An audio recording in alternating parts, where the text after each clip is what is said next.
Aloha! Welcome, fine folks. Are you looking for a grand time for the whole family? Come on down to the digital fairgrounds. We've got robot rides, compute clowns, and AI alligators. Witness the magical prestidigitations of Andy the Awesome. Glimpse into the future with a reading from Carl the Clairvoyant. Marvel at the feats of strength from the bone crushing Brian. Be astounded by the aerial acrobatics of Beth the Bombastic Bounder. And you just can't miss the jumping juggler of the jungle, Junmi. This is the celebration of the 500th episode. Welcome, one and all, and to the greatest show on earth, the Daily AI Show. Another brilliant entree to another discussion about AI or about us, about the show. I'm sure. Thank you so much, Junmi. Yes, today is our 500th episode. We're super excited to be celebrating it with you. It looks like, let's see, Jude. Jude was first, so Jude gets the gold medal. Greg gets silver. And yes, Delma. Delma walks away with the bronze. Go, Delma. I don't know if this is your first medal. We also say hi to Gwen. And not Jen yet, I think. Okay. So we have some stuff we're going to talk about today. We'd love to know your favorite episodes as well. But let's actually start with what's an episode or moment that made you rethink your stance on something fundamental in AI? In all the 500 episodes, I am actually going to say that for me, it was less about the episode itself, but it was about what happened in the discussion after the episode. And we were talking about the relationship between China and the US and how we're approaching AI. And I made a comment about my understanding that China has a big surveillance thing, and therefore they had more visual data than we did because it's just everywhere. And we got a bunch of pushback on that for a bunch, probably means one very vocal person because this was a while ago, right? But we got some pushback on that that really made me step back and try to examine a little bit more about what I understand and the lens that I'm receiving the information from. Because it wasn't pushback that China isn't doing a ton of surveillance. It was pushback on, like, have you met the surveillance that your country does? Like, your assumption that everybody your assumption that it's happening in another country and it's not happening in the country that you are living in and the data is being collected is wrong. So that was a really interesting shift for me, and I feel like that's carried on a little bit in terms of, we're running out of data, right? We're running out of data to train the models on. I'm not sure we're running out of non-English data, right? Like I'm not sure that we're including data in the other cultures and languages that have longer histories than the US does, right? And it isn't even like, maybe we are, maybe those have already been used.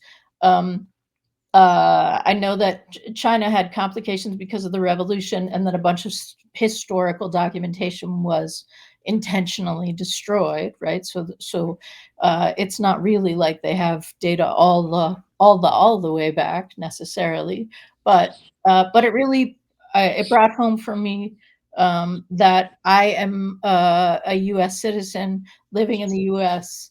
doing the show from a U.S. perspective. And that was a real eye opener for me. So, Interesting. what was there an episode or moment that made you rethink your stance on something fundamental in AI, Jumi? Or Well, I mean, I kind of have those moments. Maybe not like a singular uh, aha moment. I mean, beyond the fact that of the reason we started the show, right? That was the ultimate aha, right? December 2022 ran around.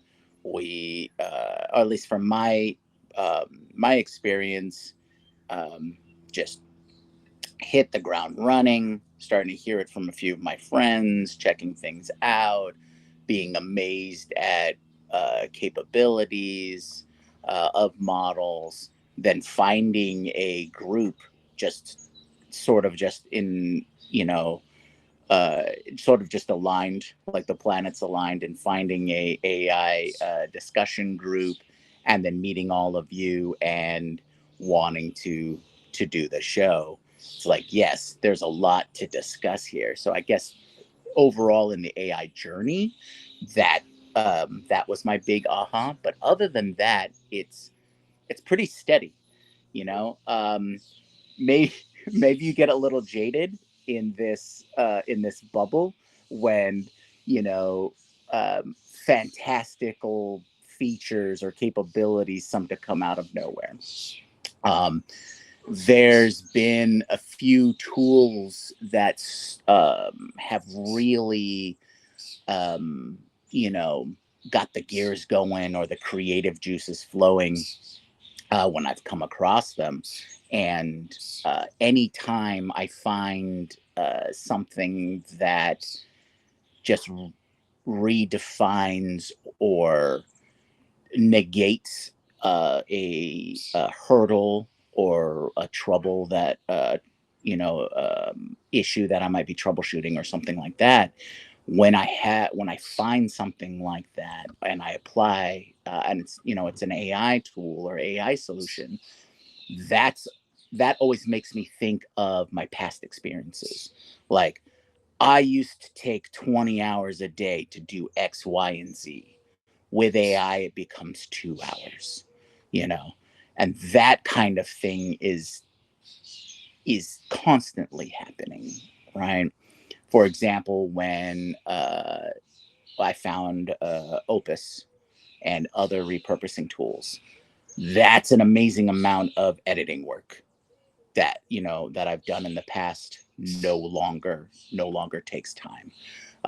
Even tools like Firecut, which does auto editing of simple long form, content, cutaways, things like that. That saves hours upon hours of time. And from some of the stuff that I'm seeing nowadays, those that level of tedious work is going away completely. Now you have to spend your time, and I guess this is the goal of any creative field, is you get to spend your time focusing on the things that you've always enjoyed from the creative field. And that whole getting rid of the tedium, I think, is really been the things that have highlighted in this overall experience. That's Very so good. good. And even within those things, I'm thinking that like that first iteration of Opus, right? Like now how many things have happened like, oh, but Opus again.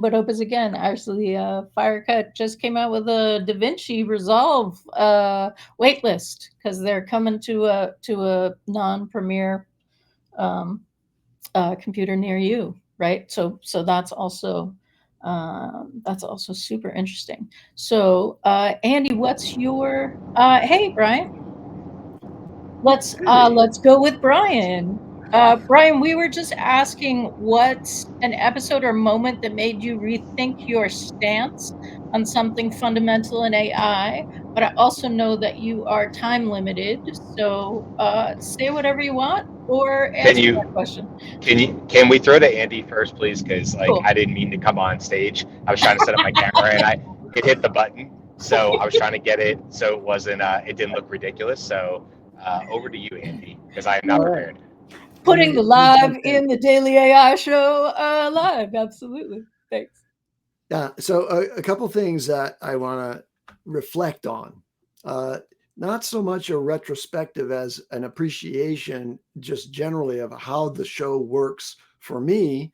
And I think how it works for many people who are, among our many thousands of subscribers who pay attention to this on a routine basis, though a small subset of them, I think, are actually watching every single show. Certainly, there's a very small group of people who are watching every show live. We love those people more. You're great. Then there's We a lot don't of love people. them more than our other children, okay? Oh, Oh, we no, love all our children I have some equally. favorites. Okay. Anyway, looking back on it, I think there's some things that you gain, and I've gained from being a part of this show.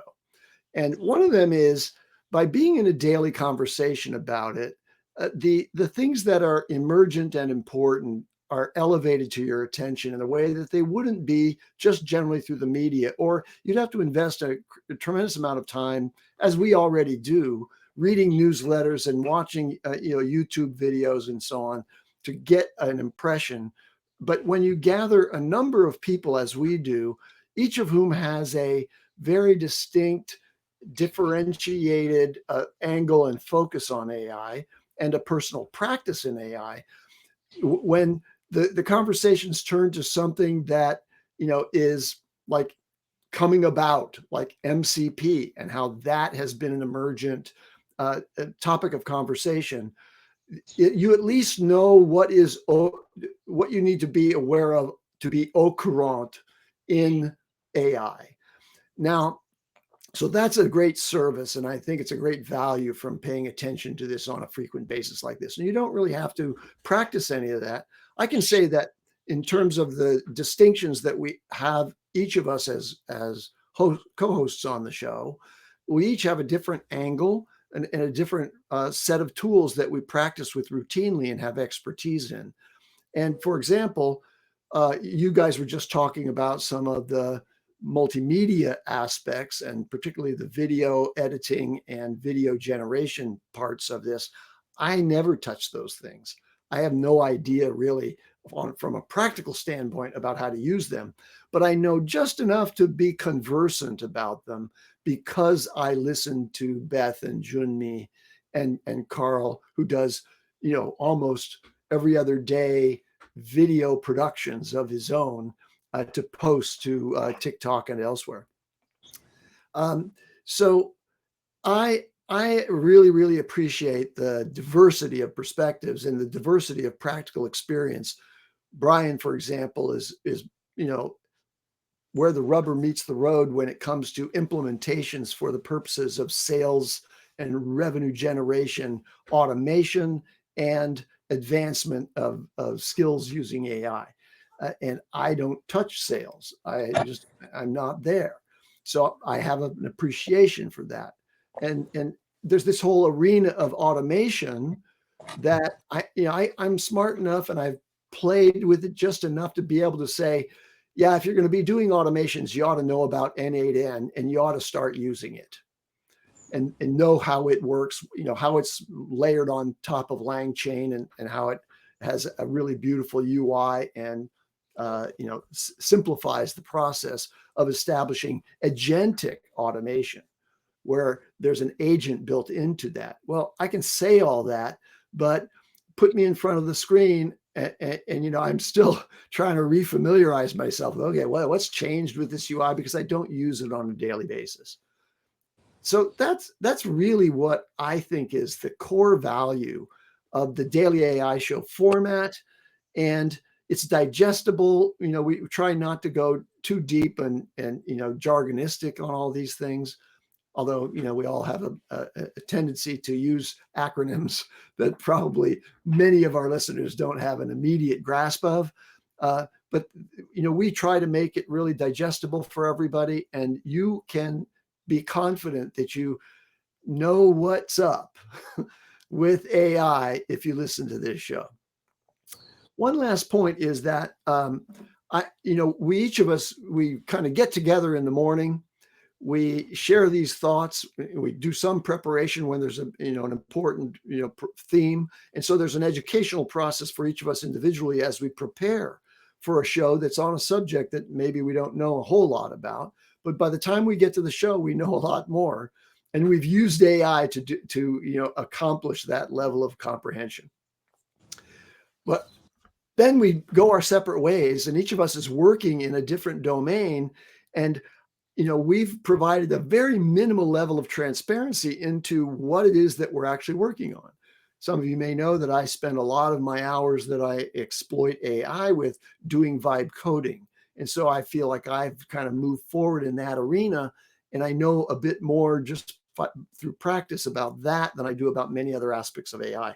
But in order to do vibe coding, I also use many of the advanced tools that are available through OpenAI and Claude and Gemini. And I have this sort of generalist perspective on how to use AI. But I know that, Beth, when I say minimal transparency, I don't really yet understand what it is that you do with AI and what you're using it for in your personal professional practice. I don't really get that. And Junmi, well, I know you have this expertise in the sort of the media area and video area. I also know from watching your, prompting across 30 days and elsewhere that while you have that focus, you also have significant expertise in the application of AI to startups and elsewhere. But I don't really know what what I really would like to do is have a little camera back here over my shoulder that could share my screen with you guys while I'm working. And periodically you could just do a virtual drop-in with me and just see what I'm doing so that you would do the same for me, so that I could understand what it is that you're actually doing and learn from that. Because watching someone over their shoulder work with AI or watching them build a prompt is really, that's an advanced form of tutorial on how to get really practically, expert at AI. So get those little cameras working, and let's do a virtual town hall, on a continuous basis. So Andy, what you're basically saying is you want all of us to be 24/7 live streamers, Yeah. and then we'll each have our channel or shared channel, and then all of our audience can join us whenever they want At while any we're time. Yeah, at any at time. any There you go. time. Now, it's not a really serious kind of suggestion, but I think it paints the picture of where the gaps are in understanding, and where there's a need to actually accomplish some level of practice, if not observation, in order to become proficient in tools which have a wide range of application. And I'm confessing that I have only a limited window through my own desktop into those tools and my use of them. I think it brings up a good point, Andy, that like, oh, by the way, too, if we did do the 24/7 live streaming, at least we'd be using Talk Studio for what it was probably built for. So at least we'd be leading into the technology, which would be nice. But I think what you're saying, Andy, is what, I mean, honestly, right? It's the getting to the theme of not only being 4th of July, and happy 4th of July to everybody, by the way, but it being our 500th episode, is that there's no possible way. We know that there's no possible way to keep your finger on the pulse of everything going on with AI. We knew that 2 years ago. I mean, August 7th or something like that is our 2-year anniversary. So even going back 2 months before that, when we first had the idea for the show and we first all started meeting each other, I always say that Jimmy, I've said it before on the show, but like Jimmy responded to a Slack post within minutes, and I think we were talking to each other without ever meeting each other. What, Jimmy, within probably that day, that afternoon, you and I were on a call talking about what this show could be. But at the core of it is what we know, right, Andy? And what you're saying, like, don't we all wish we had a little camera over everybody's shoulder to help us better understand what other people are doing? Because I fear this all the time, that like, am I getting too niche? Am I getting too much in the weeds with sales? Do I want to be an expert in sales as it applies to AI? It's my job, so like that's certainly part of it. But I worry all the time that I don't want that to be an area that I get pigeonholed into or something like that, because I might miss the next thing going by. And oh wow, maybe it would have been great to grab onto that train. Maybe my train isn't moving as fast as I want to, or maybe it doesn't inspire me. So the whole idea of this show, I'm talking to you guys like, obviously this, but everybody who's listening to this, the whole idea of the show was just to have that moment daily, weekdays, where you could be like, well, what are other people doing with AI? How are they seeing it different? Like, and I love my favorite parts. I think this kind of goes to what you were saying, Beth, as I was fuddling around with the camera in the car here. But you were saying, like, what are some of the things? I don't know. Maybe you were saying, what about in the last, what inspired by AI? I may have missed the question. But anyway, what I was going to say is my favorite moments of the show, not a particular show, but my favorite moments on the show are when I came in to the show with one set of ideas or beliefs, not like hard religious beliefs on something, but an idea or a belief about something that I had researched with AI, and I walk away at the end of the hour and go, "Oh no, I feel differently about that," or I was wrong. I mean, the best part is when you just like you're just straight. You just feel like, well, I totally had that wrong. I thought this is what this was about, and now listening to you guys with your expertise and the angles and the perspectives that you come with, which are so unique and different, I walk away and go, okay, I'm better for the show, but I'm also different in the best of ways. So that's really my, like, I don't know that I have a favorite episode. There's been some real, I guess, the funny ones where it kind of goes off, like where it goes off the rails a little bit. I do love the episodes where we try to weave off of every single, usually those are the new shows, and we try to weave off of every show because they can get silly and fun. And I think there's probably not enough of that. The world is a little too serious at times, and there's a lot of serious stuff going on. So we can be silly and kind of ridiculous. And I don't know, I feel like in the comments you usually see people respond to that pretty well. So I do appreciate those episodes. Those are the ones I probably stick out of my brain the most, because they're just, for whatever reason, we all couldn't stop laughing about something, and those are always fun. But generally speaking, it's the ones where I came in with a viewpoint because of complexity, because of my own research, because of my experiences or whatever, and I walk away feeling differently or changed in some way. And I always think to myself, like, well, I've had the pleasure of being on the vast majority of these 500 episodes, way over 90% of all the 500 episodes. And that's the way I feel. So hopefully that's the way our audience feels. Like, that's what they're getting out of the show is, oh, I listen to these people that I feel very connected to and would absolutely walk into a room and say hello and give a hug to immediately, if I saw them. And hopefully we'll meet all our audience someday soon. But like, they feel connected to us as like somebody they just know in their life. Like, that's a friend of mine, but I've just never met them personally. And like, I appreciate the conversations that are going on. So anyway, just rambling as it's 500 episode as I sit in the back of this car.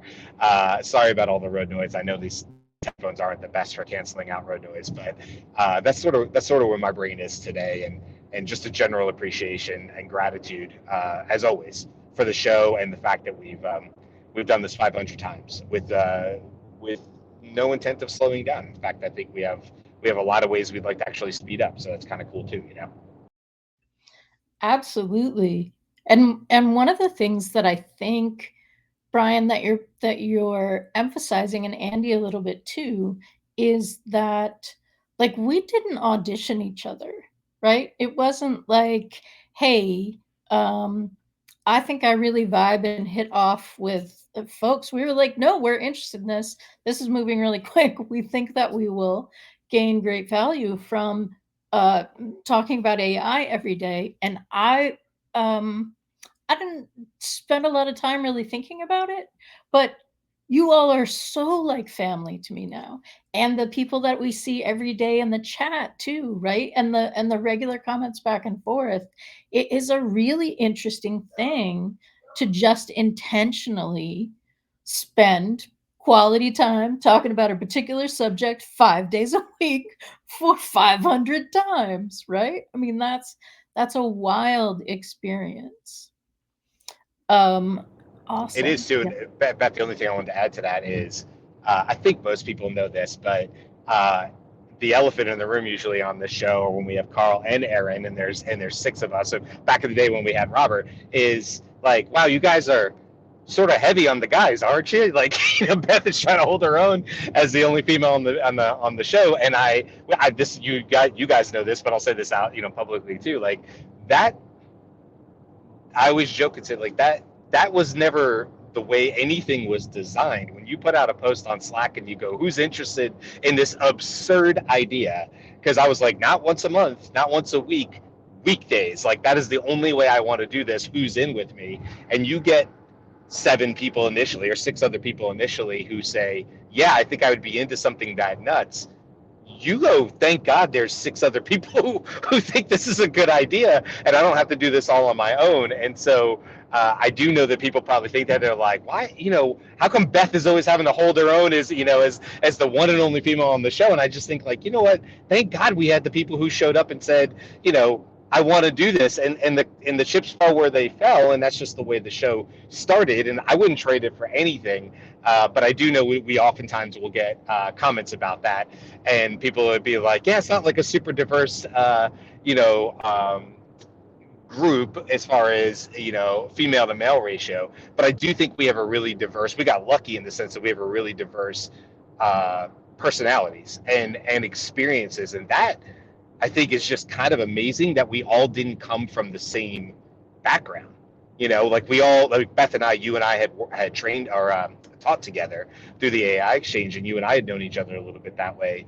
But we didn't all, we all just have such diverse backgrounds and what we've done prior to AI and stuff. And I think in that way, we're very diverse. But anyway, just wanted to bring it up for anybody who wants to know the background or the origin story. 500 or on these even 100 episode increments. It's always good to remind people how this all started. And it quite literally was a Slack message in the AI exchange.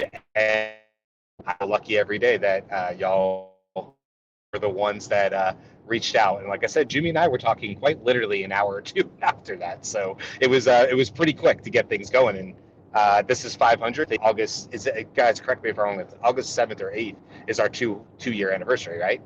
Day before my birthday, August 7th. Yeah, even better. Well, maybe I don't know. It depends on how you think about that, Beth. It's easy to remember. To the very beginnings, we got together and we said, okay, well, let's do this. I think we had a couple of meets and talked about what the format might be, and then it was a bit of a quandary about how do you actually get started and who will be listening, and we decided to do a few practice episodes by actually going live, I think. But understanding that nobody would be watching because we hadn't promoted it in any way. And they weren't live. Thank God they weren't live. Okay. Well, yeah. Anyway, Jimmy has threatened. Anyway. Jimmy has threatened to make them live, but yes, we did record them. Yes, we did. Sorry, just wanted to put that out there. Keep going, Andy. Well, but that's relevant because I'm saying I think it would be very interesting to go, just for a 15-minute segment on a future show, go back to that very first recording where there's all of us, there would be 7 on the screen, and we're just hacking through it, trying to figure out how to talk about AI together. And what would it look like, before we'd actually gotten to the point where we said, okay, well, we didn't learn a whole lot from that practice, but it seemed like it was okay. So, all right, next Monday, we're going live. And then we learned OJT, right? On the job training, we figured out how to do this thing. And by the way, there's a lot of pre-production and post-production work that happens in order to put all of this stuff up online on a permanent basis, in a format that's been cleansed and refined. And in the past, we actually did, I should say, Junmi did excerpts from the show that were small shorts that we would post as well as partial promotion. But there's this enormous library of video now of all of us talking about AI subjects. And it'd be very interesting to just zoom all the way back, rewind all the way to that very first practice session and put it by contrast up against what we know today. Because my guess is that what we were talking about and how we talked about it was a fraction of the skill and knowledge that we can convey now in a 40, 50-minute session. Yeah, and I'll say not necessarily the AI. You guys could probably speak to that. Although I think at that point, even maybe 4 had come out, maybe we were past 3.5. But what I was going to say is, if you guys remember that very, very first practice episode, we like trial by fire. We didn't know what we were doing, and we're like, we'll just go round robin, and we'll just go to each person, and that's how we only ever did it on that very, very first test one, because we realized immediately that that was definitely not going to work. Where if everybody like was quiet, and then Jimmy spoke, and then Beth said her part, and then we round robbed it, and we were like, yeah, no, that's not going to be a talk show at all. And so that's what I remember from that. I don't know if anybody else does. Like, it was an immediate no, we're not going to do this, and a pivot, like from the first day, of testing and whatever. And I don't really remember the rest of that first week. Maybe you guys can speak to that, or what we were talking about in AI, because that would be interesting as well. So I have rarely brought up the gender lack of gender diversity, but in those very first shows, Robert was super focused on it, and so a fair amount of the time, Robert would push through what was happening and say, "Let Beth talk." Yeah. And by the way, we see that in the comments too, which I appreciate that, like, there's so many people that like have your back and love you in the comments and stuff, because we'll be talking sometimes and it'll pop up in the comments and be like, let Beth speak, and I'll be like, oh my God, did we run over Beth? Whatever. Not to say, by the way, Beth, not to say that you're not holding, like, you don't hold your own or anything like that. I would never want to make that presumption or whatever, because clearly that's not you. That's not your personality at all. You've made comments on that before. But I do appreciate when sometimes people will throw in the comments and be like, what was Beth going to say? Right. It's like, oh, okay. Okay, got it. Thank you. And I think that's now come to recognizing the voices that haven't had a chance to share on the show. So I see more often, let Jumi speak. I wonder what Jumi's thinking. I wonder what Carl's thinking. Because both Jumi and Carl, I think, are more polite than the rest of us. I mean, I'm the last of 5. I did eventually figure out how to make my voice heard in the din that was happening. But yes, so in that very first week, the other thing about that very first week is that Carl wasn't a part of it. Carl was on vacation for most of August, and he joined maybe 2 weeks in. I didn't remember that. God, that's funny. Yeah. He didn't like a week into us doing the lives too? Yeah. Yep. Wow, I didn't Right. remember that. So I'm not going to play this, but I will give a little bit of heads up before you share screen. Yes, I will give just a little bit. No, I will not. I'm on a Mac. I lied. I am not doing the Mac things that say I will share a screen. So I will have a screenshot. I'll post it in the Slack. That's something new that we just did recently. We're updating our website with the vibe coding thing.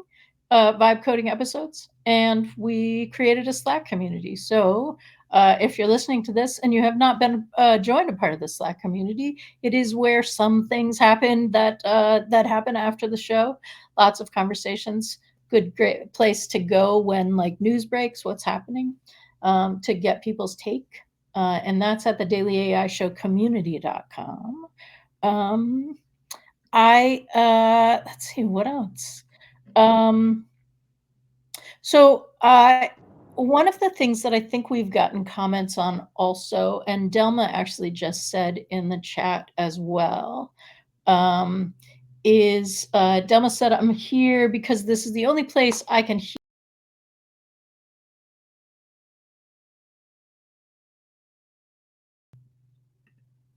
And yes, this is everybody come back on screen. This is the only place that Delma can hear about such varied topics in AI from friendly faces, right? So we are very varied. We also, I don't know, it's probably the only place where you can engage with live streamers that periodically just get yeeted off the screen and come back. But that is wow, of course. The 500th episode should have some of our other episode experiences, don't you think? I mean, absolutely.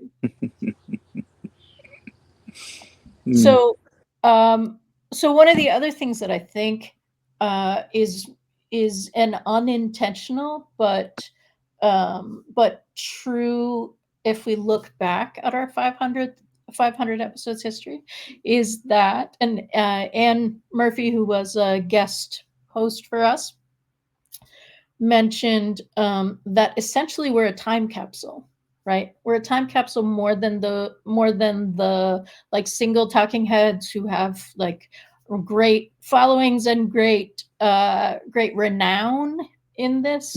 But we are people who are sitting around talking about AI every day. And so you get a little bit more of a sense of like, oh, what was happening at this point and how were people feeling about it? How were people experiencing it? And I do believe that in that very first week, we talked a lot about ChatGPT because it's hilarious to go back and be like, yep. Well, I mean, we're essentially having conversations about like, hey, what AI are you using and how are you using it? Can I learn from you? So, Yeah, I think the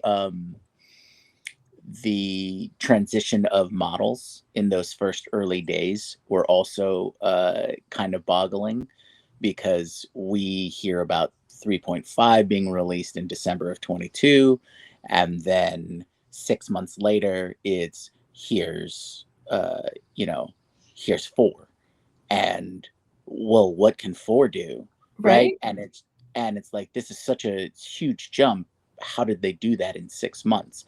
And I think that was the first indicator of how fast everything was going to move, right? It wasn't just the significance of what capabilities ChatGPT and AI in general could provide or allow us to accomplish goals and tasks and things like that, but the fact that there was a significant upgrade in 6 months, and then again, and Yeah. so on and so forth from there. And then everybody was releasing something. Oh, here's something from, Google. Here's something from Microsoft, and it kind of just dominoed from there. And it was, it was a great, it was a great recognition that, oh yes, we have to do this daily if we have any attempt to cover any percentage of everything that was coming out. Right. Yeah. Right. Let's think also about the progression of capabilities of the models. When we first started out, it was just fantastic that you could write a prompt and have a very competent response from an AI in a single inference run. Mhm. And that's just over the course of a couple of years, that's become a very huge ecosystem of various models and attendant capabilities like the automation platforms that are interacting with those models, basically removing the necessity of building an application yourself that has an API connection to a model. Now you can access those models and select from all those models that are out there. But back in the early days, it was, okay, you could use this model. And then there were a couple of good open source ones that came out right away. And you could play with those, but the platform access wasn't really that accessible. You really have to kind of work on it to, make that something that you could use on a daily basis. Now almost it's just thousands and thousands of companies have formed around the AI market space. And you can do almost anything with all these various models. And in a recent show, we talked about how those models have different personas or different personalities and sort of ethical frameworks even. Mhm. When DeepSeek first came out and shocked the world in a way by being a relatively inexpensive distillation of a lot of work that had been done elsewhere on the web, in effect, in the AI space.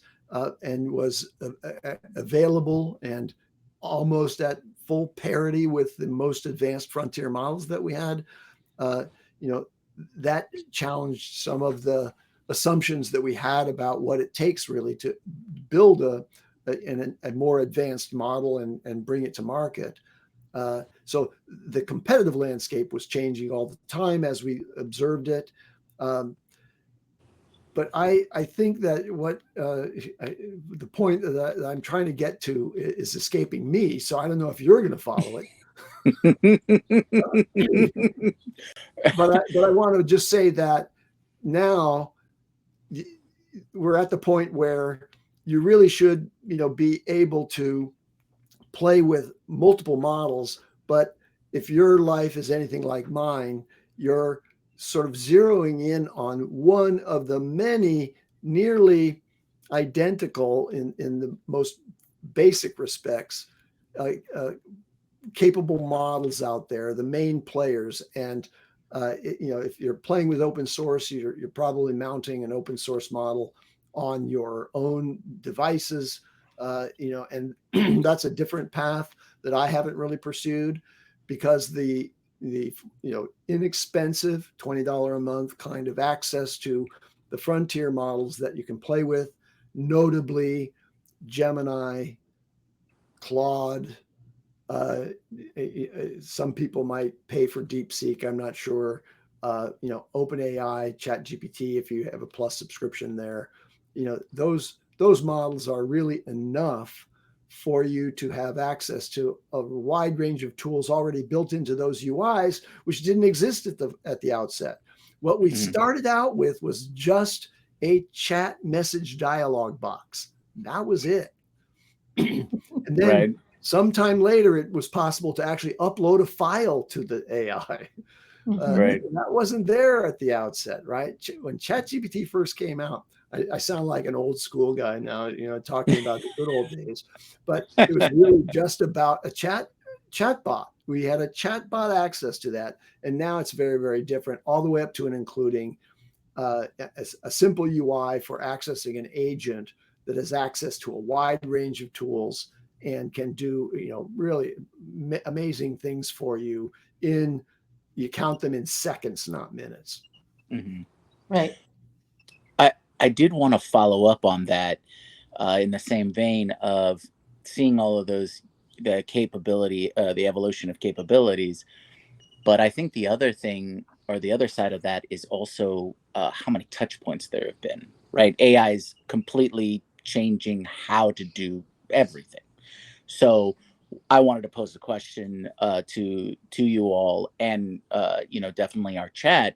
Let us know when or what is the category or topic or area that related to AI that you most enjoy. I think everybody knows mine, but I want to hear from you three, and definitely from our viewers. What just post it out there. What in AI is most exciting to you, or what do you try and follow the most? And I'd love to see what everybody's response is on that. Well, for me, we touched on it earlier this week. And I have come back to it a couple times, sort of throughout AI development. But the idea that personalized software is here, right? So if you have a great idea and you want to vibe code it and then put it on the app stores and all the things, that's certainly possible today. But it's also possible that if you just have all right, so I did a bunch of work to prep for montage stuff for the show, and then that didn't work. And part of why it didn't work was because it downloaded I had a script that downloaded all of our videos from YouTube that would correspond to the time codes in the transcripts, except it numbered them backwards. So it took the most recent episode and made it 001, right? And just that, right? Just that whole process of wow, I have an idea. It's not something I'm going to sell. I just want to be able to grab some stuff and do some analysis for it. And I'll share some of that after the show when that kind of thing happens. But it numbered it backwards. I can totally write another script that's going to number it front ways, right? Like these things are so easy to pull into. I have a problem and I am interested in doing something. And this actually is almost purely writing Python scripts, right? Like this is just writing code for me and then walking me through like, yes, I am I play in bigger games than I know how to play, so I'm going to need you to hold my hand as I move through these things. And just the idea, if we just look at almost everything that you want a software to be able to do for you is possible now. And it's possible now by literally just talking to ChatGPT and saying, hey, tell me what I need to do. It's going to default to other things. I often say, what's the simplest way that we can do this? Let's start with Python scripts, right? Like, how can I solve this? How can I make this happen with a set of Python scripts? Or do it in Claude and have it build an artifact, or do it in Gemini and have it build whatever it's called. It's not an artifact, but it is working code within a browser in Gemini's interface. That kind Also, of stuff. also called Canvas, just to keep things super not confusing. Right. It's canvas that it's canvas that can function like an app in the, but yeah.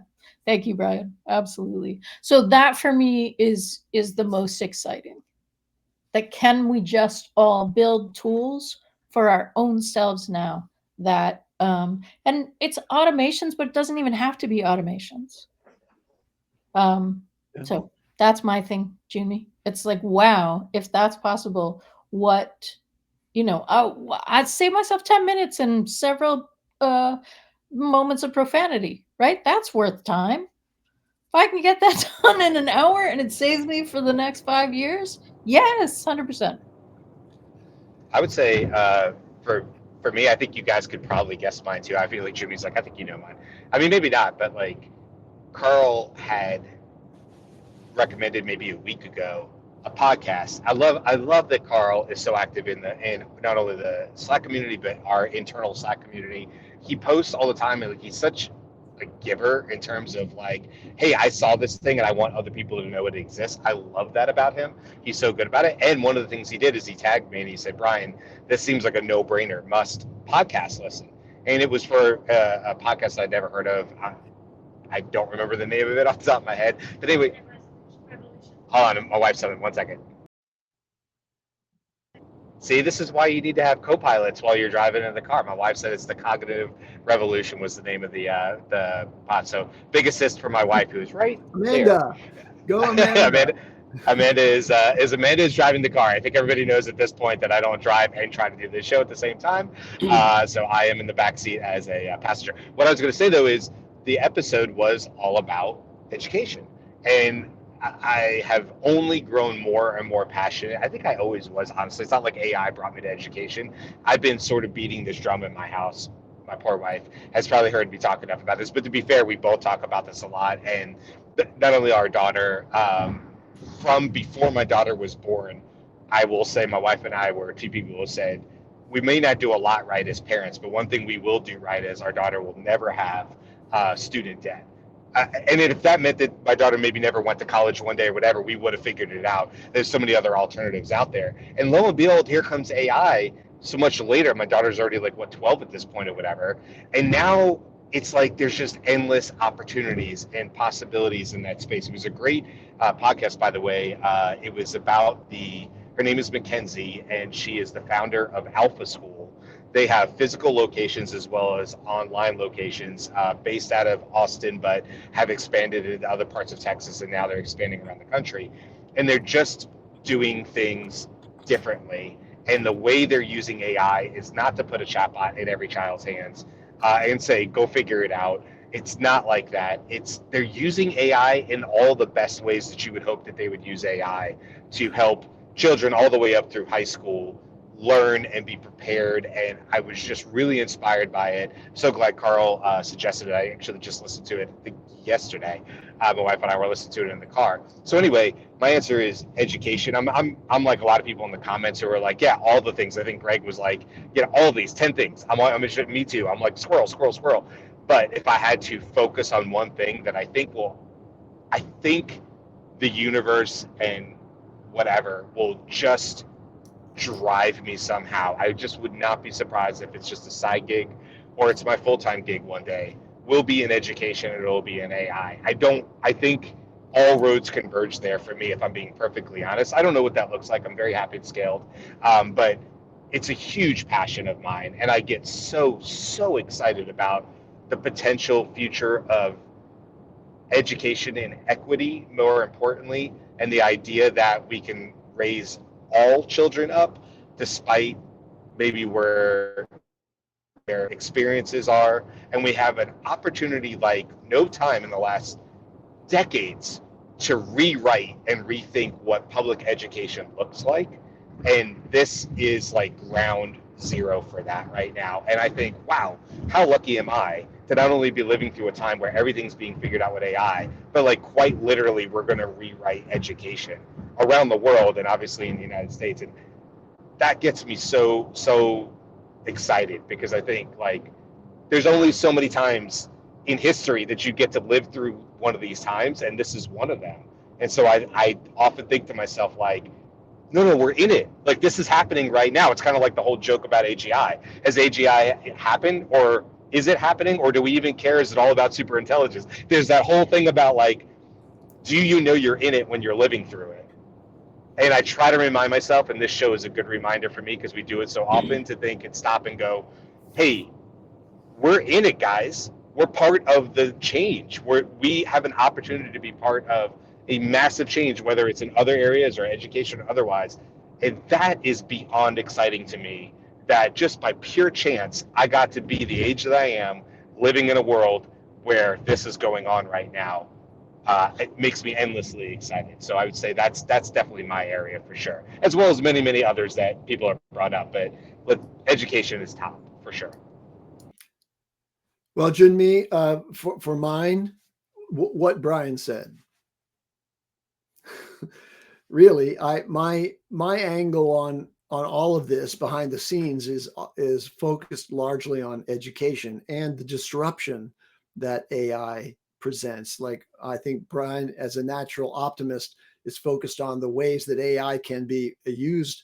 He's given the example that comes from this podcast that I haven't yet listened to, but I will today. Which is a positive story. And you have the Harvard study that says at least in high-end education and math, having access to an AI tutor dramatically accelerates the possibilities. But if you go back down to the early roots of the important skills of reading and writing, individual student access to ChatGPT and other models that can do that writing without any cognitive involvement on the part of the student is a big risk to the progression of minds in those ages. And we don't seem to have a coherent education department, much less a coherent education approach, with the exception of some certain private schools that are doing this in a thoughtful way.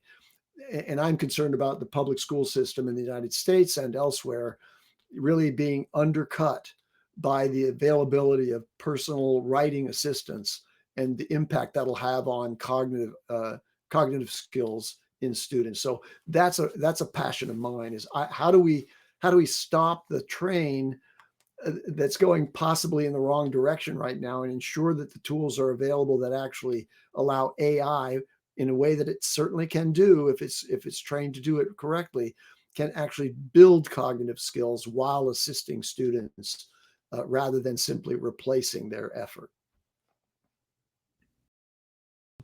Yeah, no, that's excellent point. And I think it highlights what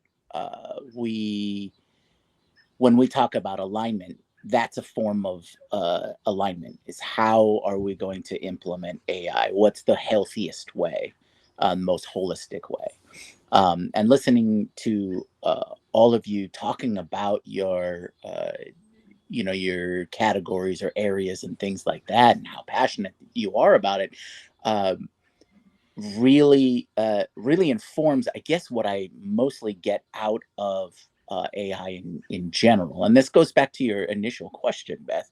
I talked about an applied sense, but just the idea that because AI can affect everything and it lowers the barrier for everyone, and there is this potential to affect change, we can change everything.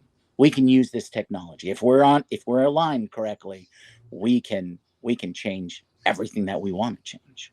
Right? We can make huge movement, huge progression in whatever direction that we decide to collectively. Now, on a more personal note, I am most entertained by AI and science. And I'm sure and that's no new news for everyone. Um, because that's how I see that those large progressions, that potential realize itself.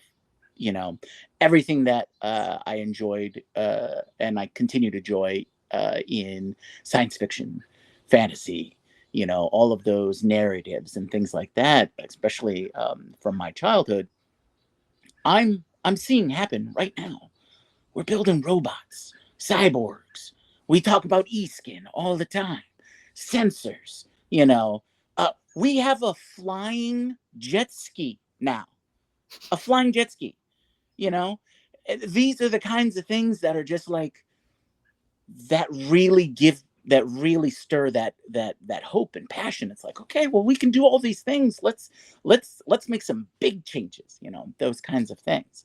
And so that lowering the barrier, that ability or and hope and optimism in being able to say, hey, all the things that people said were holding them back, they can change. Now, whether they will or not, that's of course always been up to us as collectively. But I think that's my main takeaway, and that's why I want to always learn more about it. And whether it be in the fields that we have lots of experience in or expertise in, and how it affects us on the practical level and the business level, those are all great elements. But when we do a final analysis of we're in it, like Brian said, we are in it. What is our obligation to use this opportunity, right? So I guess that's, after 500 episodes, that's kind of the thing that keeps the fire burning and moving forward. Absolutely. And all the education conversation is reminding me of Goodwill Hunting, right? If you're wicked smart, you just need a library card and some late fees. But that's not what's happening now, right? You don't even need the library card. It's helpful if you have $20 a month to be able to put into these things. But in the same way that you had to engage with the book that you got out of the library in order to learn from it and really apply it, same thing is true here. I think that's awesome. And I realized that what I was trying to say without saying the words is I am passionate about AI being able to be used to amplify your own personal brilliance, someone's own personal brilliance. What do you need to make it more accessible for people, to make it something that can be applied broadly, right? All of those kinds of things. I think that's a good definition of my passion. And look, we are just at the top of the hour in our 500th episode. Thank you so much from the entire community. If you're listening to this and this is the first time you heard it, welcome. If you've been with us since the very beginning, welcome. Everybody in chat, you make our lives so much. Our lives. You make our lives and our lives so much more enriching and fun, and we love having you along for the journey. And I think that wraps this up. Thank you, Brian. Thank you, Andy. Brian, I never said this is the Daily AI Show, so this will just be however it's going to get edited, will get edited that way. Sorry. Well, I can't edit it today, so that falls back in your guys' hands. Yeah, that's probably gonna be a bad thing. I do want to show just there you go. Happy 4th of July to everybody. Got the official. If you know who that is in the States. So I just want to make sure I say happy 4th of July to everybody. But yes, appreciate everybody, everything Beth said. But I know we got to wrap up, so I will say goodbye. Thanks for letting me hang out in the car. Sorry about the background noise. Cool. Thank you, Brian. Thank you, Andy. Thank you, Junmi. Andy, do you have something you want to say? I appreciate my colleagues. You are my close community. My wife is jealous of the attentions I spend with you, and but I wouldn't give it up. So thank you for being my friends. Same. Yeah, and again, this has been an awesome experience. You're all awesome, and I love seeing everyone who joins us, like Beth said, for the journey. So with that, aloha.